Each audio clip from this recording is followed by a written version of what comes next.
di sini akan mewawancara tentang koperasi. Terima kasih. Dadah. Apa saja barang atau kebutuhan siswa yang disediakan di koperasi sekolah ini, Bu? Kalau mau beli gitu? Ya, kalau ada dua macam, ada yang atribut disebutnya dan ada yang warung koperasi. Kalau yang atribut sesuai dengan yang terlihat di sini, ada seragam sekolah, kaos olahraga, kemudian ada seragam muslim, kemudian ada atribut, lokasi-lokasi bed gitu ya. Penyaran lah ya. Ya, terus kalau warung itu semua jajanan yang dibutuhkan oleh siswa di sini, termasuk biskuit. Siapa saja yang bisa menjadi anggota koperasi sekolah? Yang menjadi anggota koperasi itu ada macam-macam, ada koperasi simpan pinjam, ada warung koperasi, ada juga koperasi siswa. Ya, koperasi siswa itu termasuk ya tadi, karena menjual apa-apa yang dibutuhkan oleh siswa, itu termasuk koperasi siswa. Satu lagi ada koperasi simpan pinjam yang memang khusus untuk guru, kalau itu tidak siswa. Ya, koperasi simpan pinjam hanya untuk guru. Jadi ya sesuai dengan namanya, simpan dan minjam. Ya, guru menyimpan uangnya di koperasi, kemudian apabila ada guru yang misalkan lagi butuh uang gitu ya, bisa meminjam di koperasi itu sendiri gitu. Jadi saling membutuhkan ya.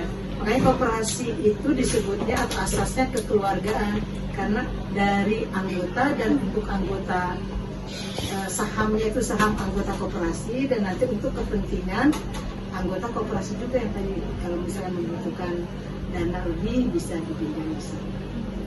Terus bagaimana prosedur untuk menjadi anggota koperasi sekolah? Gampang aja kalau untuk menjadi anggota koperasi sekolah, terutama koperasi guru-gurunya ya, itu hanya menjadi anggota saja. Syaratnya menjadi anggota. Dalam koperasi sekolah itu ada namanya simpanan wajib dan simpanan pokok. Jadi saham koperasi itu ada simpanan wajib, simpanan pokok. Nah, kalau untuk menjadi anggota itu harus yaitu menyimpan dananya di simpanan wajib dan simpanan pokok yang nanti diputar untuk dipinjamkan ke anggota yang membutuhkan gitu. Jadi kita saling bantu gitu. Jadi misalkan simpanan wajibnya satu kali dibayarkan pada saat ingin menjadi anggota koperasi, misalkan 100.000 itu. Kemudian kalau simpanan itu simpanan pokok ya, simpanan wajibnya sebulan sekali, misalkan 100.000 juga. Dulu menyimpan uangnya di koperasi itu 100.000 setiap bulan tuh. Kalau misalkan anggotanya 50.000 berarti berapa tuh?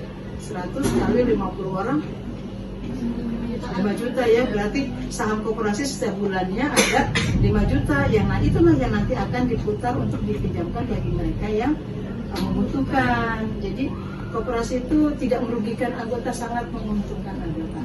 Ya, karena apa? Karena mau pinjam uang di koperasi itu bunganya kecil sekali, hanya 10%. Kalau di rentenir itu kan bisa 100%, bisa 50%, di bank saja itu 40% tuh. Kalau pinjam 1 juta misalkannya di koperasi, bunganya 10%, berapa tuh ngasih keuntungan buat koperasi? Atau disebutnya laba lah ya. Berapa kalau 1 juta 10%? 100.000 ya kan? Jadi kalau misalkan Sapa pinjam di koperasi 1 juta, kan Sapa memberikan sumbangan bonusnya untuk koperasi itu 100.000. Tapi kalau di rentenir bisa 1 juta ngasihnya kalau 20% 500 atau 100% bisa 1 juta. Bahkan kalau dalam rentenir itu kalau kita tidak bisa membayar, misalnya nggak punya uang nih bulan ini gitu ya, itu bunganya nambah lagi terus, bunga berjalan. Bisa minjemnya 1 juta, bayar bunganya bisa 2 juta, 3 juta. Jadi terlilit hutang kalau ya dalam rentenir itu, makanya nggak boleh kan di rentenir ya. Nah, koperasi mah enggak, karena kekeluargaan. Kalau misalkan kamu nggak bisa bayar nih bulan ini, udah ada toleransi 1 tahun aja nggak bayar nggak apa-apa. Yang penting mah bayar lah, ini kan uang bareng-bareng ya, uang sama-sama ya. Yang penting dibayarkan dan yang ngasih bunganya lah sedikit gitu ya untuk bersama.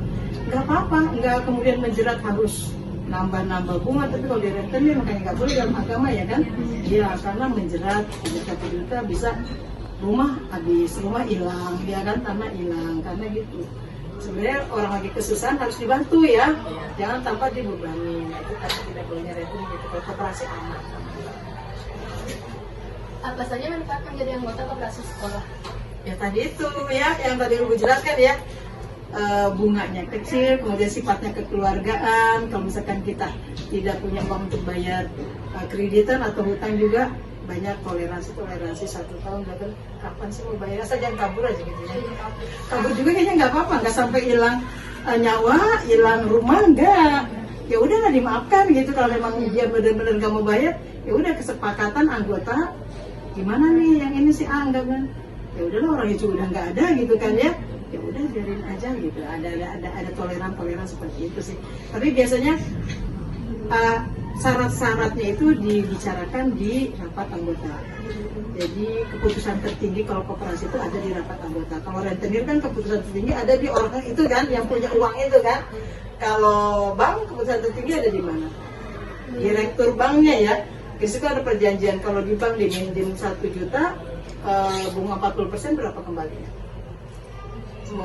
Pendidikan 400.000 ya, ya koperasi ringan. Nah kalau bank itu pasti keputusannya ada di direkturnya. Nah kalau koperasi enaknya keputusan itu ada di rapat anggota. Misalkan Sapa setuju 10%, tapi Jessica yang maunya 5%. Nah kalau misalkan 80